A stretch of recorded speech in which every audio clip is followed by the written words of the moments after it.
వనిత ఒక పెద్ద సాఫ్ట్వేర్ కంపెనీలో వర్క్ చేస్తుంది. తన ఆఫీస్ ఇంటికి దూరం అవడం చేత రోజూ వెళ్లి రావాలంటే తనకెంతో చిరాగ్గా అనిపించేది. టైం మొత్తం ట్రావెలింగ్ లోనే అయిపోతుందని మేనేజర్ కి రిక్వెస్ట్ చేసి మరీ వర్క్ ఫ్రం హోమ్ చేయడానికి ఒప్పించింది.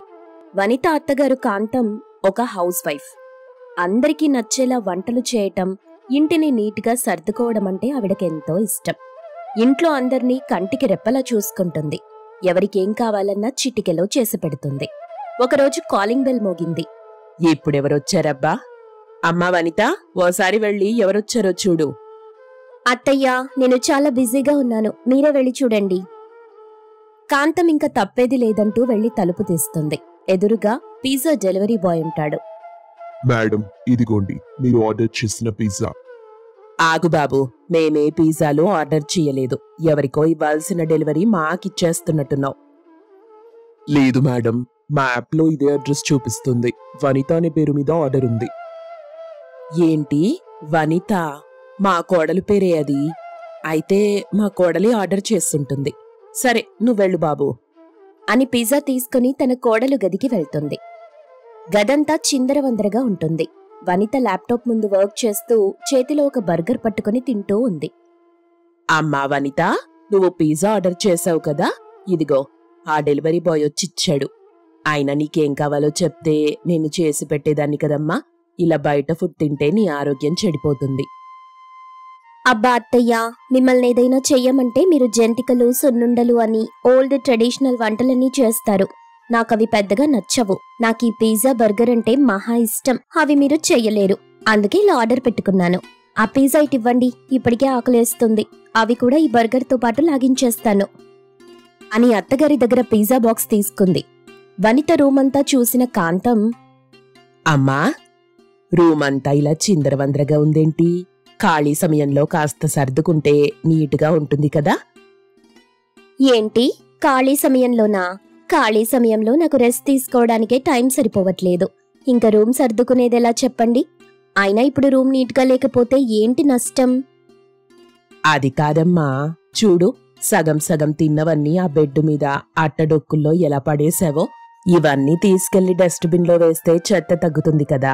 ఇల్లు శుభ్రంగా ఉంటే మనసు కూడా శుభ్రంగా ప్రశాంతంగా ఉంటుంది.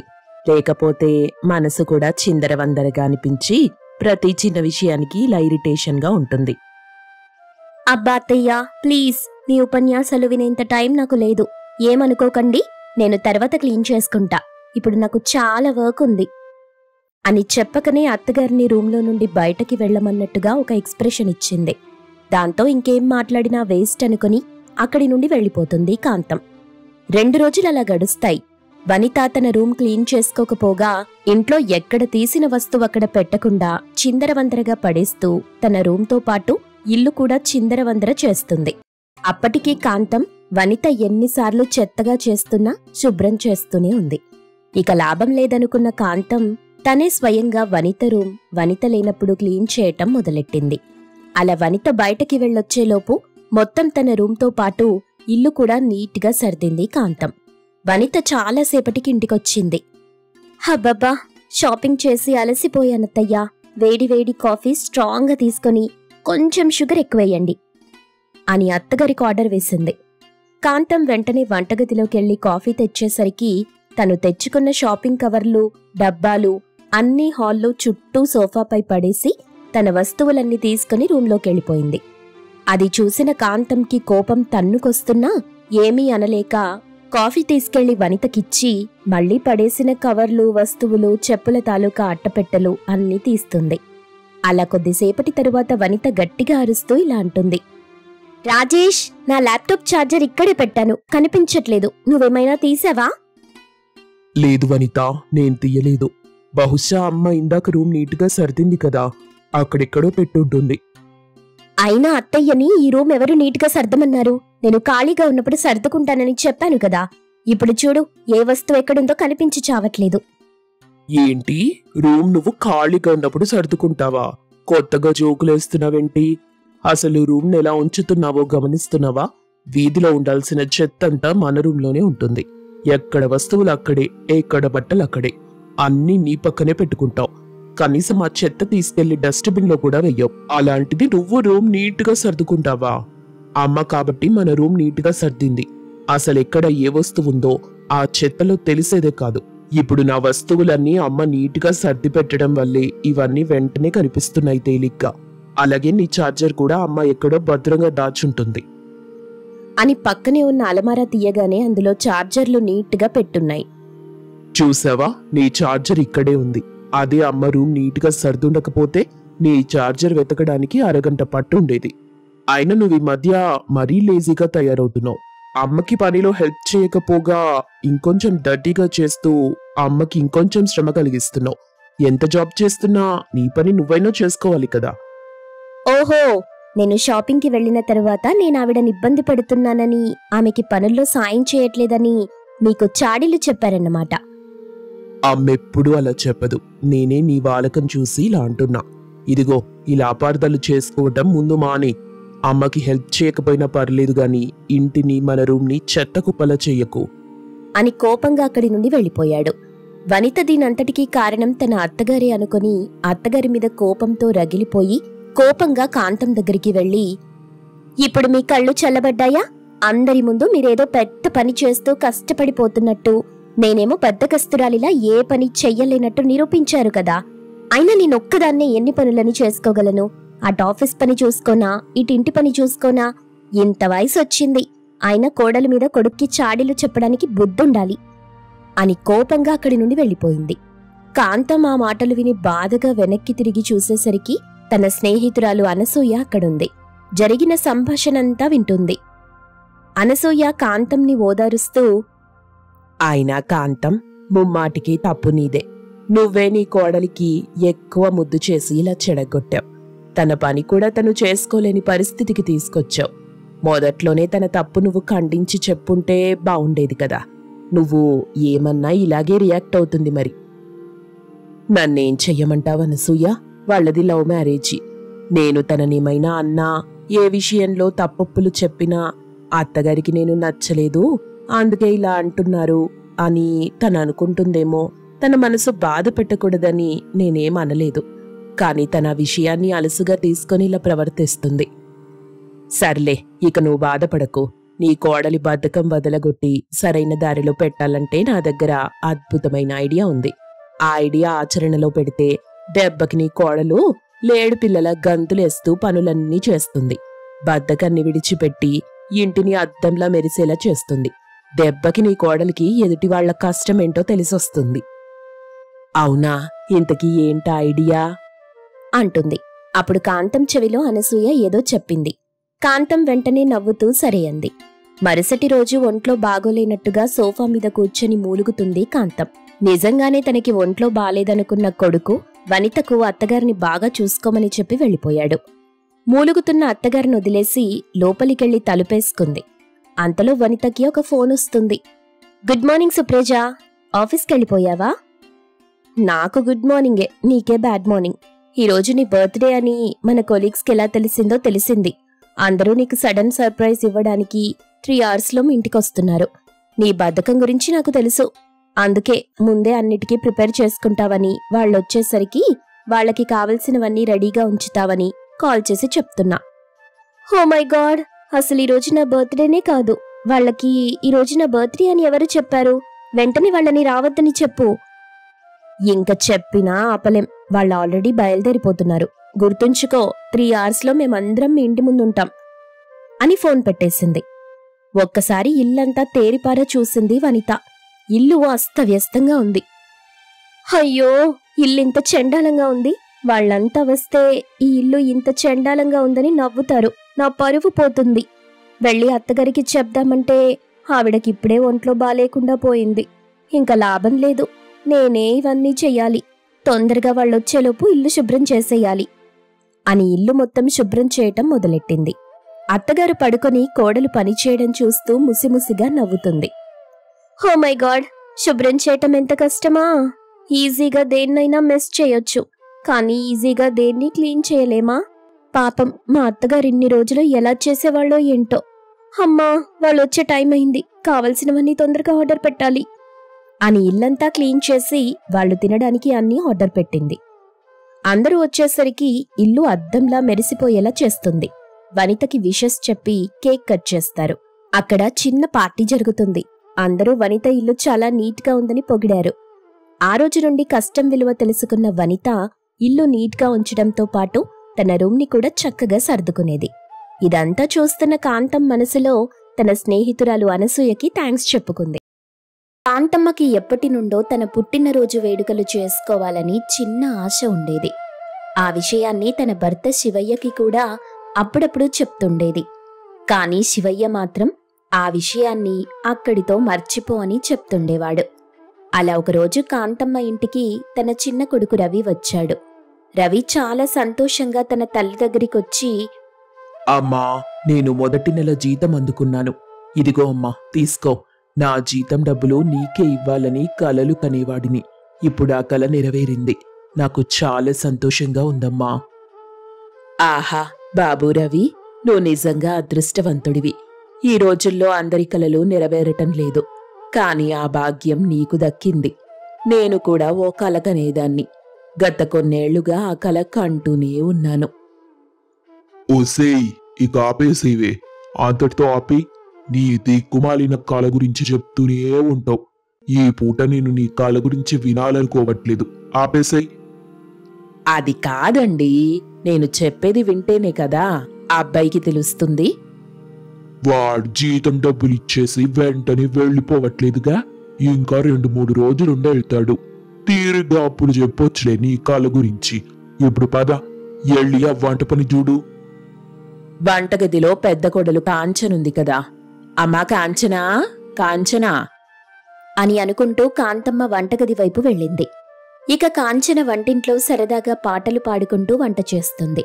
తన కోడల్ని చూసి, ఏంటమ్మా కాంచనా, చెప్పలేనంత ఆనందంగా ఉన్నావు. మాక్కూడా చెప్పొచ్చుగా, మేం కూడా నవ్వుతాం. అయ్యో అత్తయ్య, మా ఆయన ఈరోజు రాత్రికి చేపల కూర వండమన్నాడు. రాత్రి నా కలలో మా ఆయన నేనిద్దరం కలిసి చేపల కూర తింటున్నట్టు కలగన్నాను. ఆ విషయం మా ఆయనకి ఉదయం చెప్పాను. అందుకే ఆయన పని ముగించుకొనొచ్చేటప్పుడు చేపలు తీసుకొస్తానన్నారు. అరే, నువ్వు కూడా నీ కల నిజం చేసుకోబోతున్నావు.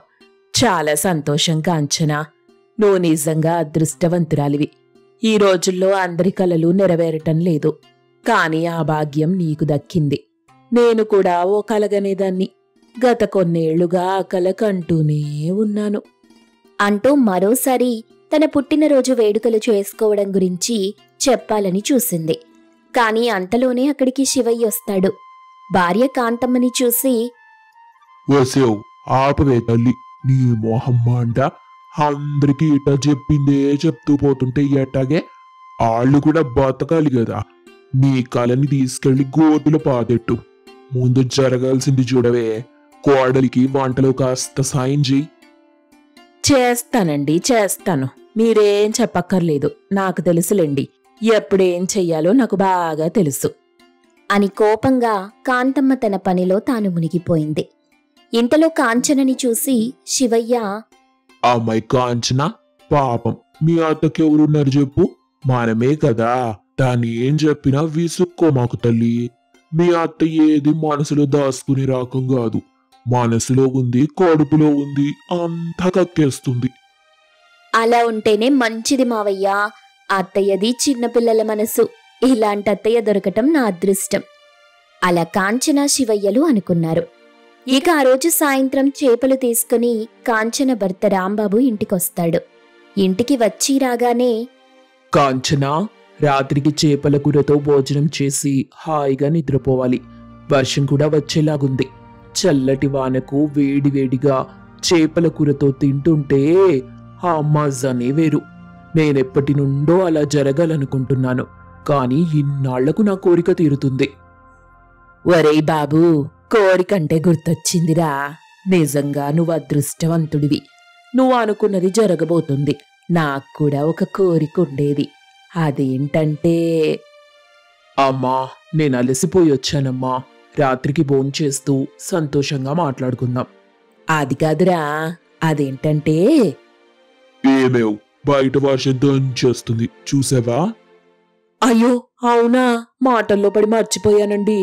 వర్షం వస్తున్న సంగతి తెలుసు, కానీ ఇంట్లో వాళ్లతో మాట్లాడుతుంటే బట్టలారేసిన విషయమే గుర్తురాలేదు. ఇప్పుడే వెళ్ళి బట్టలు తీసుకురావాలి అంటూ కాంతమ్మ బట్టలు తీసుకురావడానికి వెళ్తుంది. మరోవైపు శివయ్య తన కొడుకు రాంబాబుతో కాంతమ్మ గురించి చెప్పటం మొదలెడతాడు. ఒరే రాంబాబు, మీ అమ్మకి తన పుట్టినరోజు వేడుకలు చేసుకోవాలని ఆశగా ఉందిరా. భర్తగాని నేనాడు దాని ఆశ తీర్చలేదు. పాపం, అది పదే పదే చెప్తుంటే నా మనసు వేస్తోందిరా. నేనేం చేయలేకపోతున్నాను. మీరే పెద్ద మనసు చేసుకుని దాని పుట్టినరోజు వేడుకలు చెయ్యండి. సమయానికి నీ తమ్ముడు రవి కూడా వచ్చాడుగా. ఇద్దరు కొడుకులు దగ్గరుండి పుట్టినరోజు జరిపిస్తే అది చాలా సంతోషిస్తుంది. మావయ్య, అత్తయ్యకి పుట్టినరోజు ఎప్పుడొస్తుంది? ఏ తేదీనా? మేమిద్దరం చదువు రానోళ్ళం తల్లి. బడికి పోయి చదువుకుంటేగా అదే నాడు పుట్టిందో తెలియడానికి. కానీ ఇప్పుడు అందరూ పుట్టినరోజు వేడుకలు చేసుకుంటున్నారుగా. వాటిని చూసి దానికి కూడా ఆశ పుట్టింది. ఇక అప్పటి నుంచి పుట్టినరోజు వేడుకలు చేసుకోవాలన్న పంతంతో ఉందనుకో. అయితే ఒక పని చేద్దాం మావయ్య, ఈ రాత్రికే పుట్టినరోజు వేడుకలు చేసేద్దాం. చాలా సంతోషం తల్లి, అట్టగే చేద్దాం. ఎరా రాంబాబు, నువ్వేమంటావు? అలాగే నాన్న, చేసేద్దాం. అలా కాంతమ్మ వచ్చేలోపు అవన్నీ మాట్లాడేసుకున్నారు. ఇక కాంతమ్మ రాగానే శివయ్య సంబరపడుతూ తన భార్యతో, ఏవే కాంతా, నువ్వు కూడా అదృష్టవంతురాలివే లేవే. ఎందుకండి అట్లా అంటారు? వర్షంలో తడిసిపోయానన్నా, లేక ఎప్పుడు ఏదో ఒకటి చెప్పి మిమ్మల్ని విసిగిస్తుంటానన్నా? అది కాదే, నువ్వు కూడా నీ పుట్టినరోజు వేడుకలు చేసుకోబోతున్నావు. నీ కొడుకులు దగ్గరుండి మరీ అది చెయ్యనున్నారు. ఈ రాత్రికి అవన్నీ జరగబోతున్నాయి. అవునా? నిజంగానా? చాలా సంతోషంగా ఉందండి. అలా కాంతమ్మ ఆనందానికి అవధులుండవు. ఇక వంటగదిలోకెళ్లిన కాంచన వెంటనే వంటకాలు చేయటం మొదలెడుతుంది. అలా చేపల కూరతో పాటు మరికొన్ని వంటలు చేస్తుంది. ఇక అప్పుడే రాంబాబు, రవిలు కాంతమ్మ కోయడానికి కేక్ తీసుకొస్తారు. ఆ రాత్రి ఇంటిని మొత్తం కరెంటు దీపాలతో అందంగా అలంకరిస్తారు.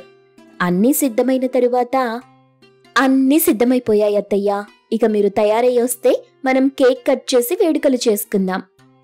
అవునా? అయితే క్షణంలో తయారై వచ్చేస్తాను. నేను చాలా అందంగా తయారవ్వాలి.